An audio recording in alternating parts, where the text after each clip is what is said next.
پانی کا مسئلہ کس فورم پہ حل ہو سکتا ہے؟ دیکھیے ان تمام چیزوں کی کوئی 19 سبجیکٹ ہے فیڈرل جی لیجسلیٹو لسٹ پارٹ 2 کے، وہ سی سی آئی جو ہے اس کے تحت وہ ہوتے ہیں، کاؤنسل آف کامن انٹرسٹ۔ اچھا اب آپ نے رکھا ہوا ہے کہ جی کاؤنسل آف کامن انٹرسٹ کا سیکریٹریٹ بنے گا، ایک آئینی ضرورت ہے۔ جی ہماری سینٹ کی کمیٹی آن ڈیولوشن بار بار کہتی رہی ہے کہ کب تک ہوگا یہ، کب تک ہوگا۔ میں نے پچھلی گورنمنٹ کے زمانے میں جب میں سینٹ میں تھا تو میں نے ان کو ایک وہ بھی بنا کے دیا کہ صاحب ہم اس طریقے سے اس کو آرگنائز کریں گے، یعنی میں نے پہلے یہ تھا کہ صوبوں کی وہ ہو جائے نمائندگی اس کے اندر، میں نے کہا جی کیجیے آپ، لیکن ایشو وائز آپ ڈپارٹمنٹ بنائیں کہ جی پانی کا یہ ہے تو بجلی کا یہ ہے تو ایچ ای سی کا یہ ہے، جی اور وہ اپنے اس پہ صوبے اپنے مشاورت کر کے اور ایجنڈا مرتب کرے سی سی آئی کا۔ اچھا میں نے یہ بھی کہا کہ بھائی آپ ہمیں ایک جگہ بتا دیں کہ صاحب یہاں سیکریٹریٹ بن سکتا ہے سی سی آئی کا، جی اور اگر فنڈس کی کوئی پرابلم ہے تو میں حکومت سندھ سے آپ کو کوشش کروں گا کہ بلڈنگ ہم بنا کے آپ کو گفٹ کر دیں، کیونکہ لیکن نیب کا تو شیش محل بن گیا، سی سی آئی کا سیکریٹریٹ نہیں بن رہا۔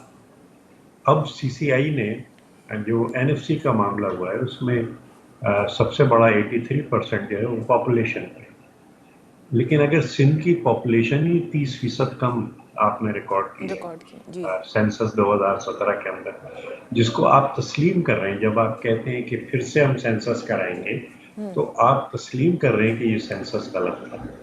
اگر یہ سینسس غلط تھا تو پھر سندھ کی مخالفت کے باوجود آپ نے میجورٹی سے کیوں ان کو ویلیڈیٹ کیا فگرس، اور آپ کہہ رہے ہیں جی ہم اکتوبر میں کرا دیں گے، 5 بلین آپ نے رکھے ہیں، پچھلے سینسس پہ 18 بلین خرچ ہو، اب اور زیادہ خرچ ہونے چاہیے، آپ نے 5 بلین رکھے، تو اس سے آپ کی نیت کا اندازہ ہو جاتا ہے۔ دوسرے یہ کہ بھائی آپ کو کس نے روکا تھا، آپ نیا سینسس کرا دیتے، اس کے بعد فگرز ٹھیک ہو جاتی تو ہم خود کہتے ہیں کہ ہاں بھی چلیے اب ان کو ویلیڈیٹ کرتے ہیں۔ لیکن یہ وہ بات ہے کہ گاڑی کے پیچھے بیل جوتا ہے، گاڑی کے آگے نہیں جوتا ہے، کہ بھئی جو پہلی چیز کرنی ہے کہ آپ کو کہہ رہے ہیں کہ یہ فگرز غلط ہیں تو فگرز کو پہلے ٹھیک کر لیجیے، اس کے بعد ان کو ویلیڈیٹ کیجیے۔ آپ غلط فگرز کو ویلیڈیٹ کریں اور اس کے بعد آپ کہہ رہے ہیں کہ نہیں تاجہ در یہ چاکلیٹ لو اور اس کو ہنستے رہو، اور پھر جب وقت آئے گا تو ہم فگرس کو ٹھیک کر لیں گے، صحیح۔ ایسا تو نہیں ہوتا۔ ڈاکٹر صاحب گیس کا شدید بحران ہے، اس حوالے سے سندھ حکومت کا یہ کلیم ہے کہ وفاق جان بوجھ کے جو صوبہ سب سے زیادہ گیس دیتا ہے اس کے ساتھ زیادتی کر رہا ہے۔ ہم نے دیکھا کہ کل قومی اسمبلی میں بھی پیپلز پارٹی کے ایک ایم این اے نے اس حوالے سے احتجاج کیا تھا۔ دیکھیے جب آپ بھٹکی کا آپ نے ذکر کیا، آپ گزرتے ہیں جب ہائی وے سے تو جی قادر پور گیس فیلڈ جو ہے وہ آپ کو الٹے ہاتھ پہ اس کے وہ ایل این جی کے شعلے جلتے ہوئے آپ کو نظر آتے ہیں، تو قادر پور گیس فیلڈ ہے، اور گیس فیلڈ سے اچھا اب اس میں کسی کی مرضی کی بات نہیں کر رہا، جی آئین کا آرٹیکل 58 ہے کہ جس صوبے میں گیس پیدا ہو رہی ہے وہاں پہ اس کی ضرورت پہلے پوری کی جائے گی، that province shall have the first right. اچھا آپ وہ نہیں کر رہے، میں بھی کہتا ہوں کہ آپ ایک دم سے کوئی بھونچال نہ لائیں، کوئی زلزلہ نہ لائیں اس کے اندر، اور یہ بتا دیں کٹ آف ڈیٹ کہ جی فلاں تاریخ کو 2 سال بعد 3 سال بعد آپ کی ضروریات، آپ کا حق جو ہے وہ بات ہی نہیں کر رہے، اور وہ بات نہ کرنے کے بجائے کی وجہ سے جو پنجاب صوبے میں گیس کے ذخائر ہیں وہ بچا کے رکھے ہوئے ہیں اور اس پہ ایکسپلوریشن نہیں ہو رہی۔ اس وقت اگر میرے اعداد و شمار ٹھیک ہیں تو پنجاب کوئی 4% گیس پروڈیوس کر رہا ہے اور 64% گیس استعمال کر رہا ہے، اور یہ اعداد و شمار پھر کہہ دیں گے کہ میرے دفتر میں سندیپ کمار نے بیٹھ کے بنا لیے، یہ فارمن کرس ایف سی کالج کی یہ یونیورسٹی ہے، ان کا جو شعبہ ہے نیچرل ریسورسز کا، یہ جی اعداد و شمار اس کے دیے ہوئے ہیں۔ تو اب ٹھیک ہے 2 سال 3 سال آپ ایکسپلوریشن کر کے اور اپنی گیس کی ضرورت پوری کریں، اور اس کے بعد صوبہ سندھ کو آہستہ آہستہ اپنی گیس کے اوپر جو آئینی حق ان کا ہے وہ دیتے جائیں، یعنی سولوشن موجود ہوتا ہے۔ اس دن سینٹ میں شاہ محمود قریشی صاحب ایسے سبز باغ دکھا رہے تھے کہ جناب افغانستان میں امن ہو جائے گا، جی جب امن ہو جائے گا تو وہ تاپی گیس پائپ لائن آ جائے گی، جی اور پھر وہ تاپی گیس پائپ لائن یعنی پورے ملک کو کراس کر کے گوادر میں پہنچے گی، اور گوادر میں یوں ترقی ہوگی۔ گوادر سے 90 کلومیٹر دور ایران کی گیس پائپ لائن کھڑی ہوئی ہے، اور ہم اپنا حصہ نہیں ڈال رہے ہیں۔ تو اب یہ کہ جو چیز سامنے ہے، جو سلوشن آپ کے سامنے ہے کہ بھئی ایران سے لے لو، اور وہ جو امریکی پریشر ہے اس کو روکو، کیونکہ ہم نے تو امریکن پریشر کا مقابلہ کر کے زرداری صاحب نے جا کے وہاں انوگریٹ کر دی تھی، جی یہ جو ہے اس گیس پائپ لائن کو روک کے بیٹھے۔ اچھا میں نے اتنا تک کہا، گوادر پہ بن بھی رہا ہے شاید گیس ٹرمینل، میں نے کہا جی باہر سے جو درآمد کر رہے ہیں قطر وغیرہ سے، اس کو آپ گوادر پہ لیں اور وہاں سے پھر پائپ لائن لے کے آئیں، اور پھر جب بھی آپ پاک ایران گیس پائپ لائن بناتے ہیں تو وہ کنیکٹ ہو جائے گی، اور وہ میں نے ان کو یہ بھی یقین دلایا کہ جی شیعہ گیس اور سنی گیس آپس میں نہیں لڑیں گے، پھر آپ کو اگر یہ خطرہ ہے کہ ایران سے شیعہ گیس آ جائے گی، لیکن یہ کہ آپ کریں تو صحیح کچھ، دیکھیں سولوشنز موجود ہیں۔ اب آپ کہہ رہے ہیں کہ نہیں، اور حقیقت ہے جس کو کہ ہم برسوں سے کہہ رہے تھے کہ لڑائی اور شدید ہوگی، جو مذہبی انتہا پسندی اور دہشت گردی ہے اس کے خلاف اقدامات ہمیں اٹھانے چاہیے۔ افغانستان کے اندر حالات اور زیادہ خراب، اب آپ کہہ رہے ہیں صاحب وہ تو غلطی ہو گئی، وہاں پہ اور زیادہ خراب حالات ہو رہے ہیں۔ تو پھر وہ جو 15 دن پہلے ہمارے دوست کہہ رہے تھے وزیر خارجہ کہ یوں جناب تاپی کی گیس آئے گی اور یہ آئے گا اور وہ آئے گا، تو یہ تو ایک سہانے خواب دکھانا ہے، بلکہ یہ کہ ملک کے اندر گیس کی پیداوار بڑھائی جائے۔ 172(3) آرٹیکل 172(3) جو 18ویں ترمیم کے بعد پاس ہوا ہے، وہ 50% مالکی صوبوں کو دیتا ہے، جی ہمیں تو ایک پیسہ نہیں ملتا پروفٹ کا، اور آپ اگر اس کو 172(3) پہ عمل درآمد کریں تو صوبے اپنی اپنی گیس ڈیولپمنٹ کارپوریشن بنائیں گے، اور صوبوں میں ایکسپلوریشن اور پروڈکشن کا کام شروع ہو جائے گا۔ یہ جو ہے باہر سے ہر وقت گیس درآمد کرانا، وہ میرے خیال سے درست نہیں ہے۔ اچھا، اور یہ مجموعی طور پہ مسئلہ انرجی کا ہے، اور اس وقت جو ایک خطرناک بات ہو رہی ہے جی وہ یہ ہے کہ نئے ڈیم بنا رہے ہیں، اور بالکل جس طریقے سے ان دو پرانی ڈیمز کو پانی روک کے لیول اونچا کر کے زیادہ سے زیادہ بجلی بنانے کے لیے استعمال کرتے تھے، تو اس طریقے سے وہاں بھی پانی روکا جائے گا اور بجلی بنائی جائے گی، کیونکہ یہ ڈیم بھی پاور پلانٹ کے طور پہ استعمال ہو رہے تھے، نئے ڈیم بھی آپ پاور پلانٹ کے طور پہ استعمال کریں۔ حالانکہ جو ہمارا پانی کا معاہدہ ہے اس میں صاف لکھا ہے، بڑی جائز بات ہے، کہ ان کا آپریشن اس طریقے سے کیا جائے گا کہ صوبوں کی جو زراعت کے لیے پانی چاہیے اس کو ترجیح دی جائے گی۔ اچھا بالکل آپ ڈیم بنائیے، کیونکہ وہ سیلاب اس کے اندر جمع ہو جائے، اور پھر جب پانی کم ہو تو آپ اس پانی کو چھوڑیں، لیکن dam should be water projects, کہ وہ پانی کے پروجیکٹس ہونے چاہیے، وہ بجلی کے نہیں۔ بجلی جو بنتی ہے جس وقت پانی چھوڑتے ہیں وہ ٹھیک ہے، وہ آپ کو ایک سستی بجلی مل گئی، لیکن بجلی بنانے کے لیے آپ پانی کا لیول اونچا نہ کریں، نہ کریں۔ بلکہ فلڈ واٹر کی وہ ایک ہو۔ ہمیں بھی فائدہ یہ ہو جائے گا کہ دیکھیے نا، سندھ اور خاص طور سے بدین ڈاکٹر سکندر مہندر والا، یا تو وہاں پانی بالکل نہیں ہوتا، کھیتیاں خشک ہوتی ہیں، یا وہ 10 فٹ پانی کے نیچے ڈوبا ہوتا ہے، یعنی وہ بیچ کی جو ہے وہ سچویشن شاید 10 برسوں میں 2 دفعہ ہوتی ہے۔ لیکن یہ کہ اگر ان فلڈس کو کنٹرول کیا جا سکتا ہے ان ڈیمز کے ذریعے، تو اس سے تو بڑا ہمیں بھی فائدہ ہے، آپ کو بھی فائدہ ہے، پھر ضرورت کے وقت ہمیں پانی بھی میسر ہو سکتا ہے کہ پانی کی رسد کم ہو، دریاؤں میں پانی نیچے جائے، تو یہ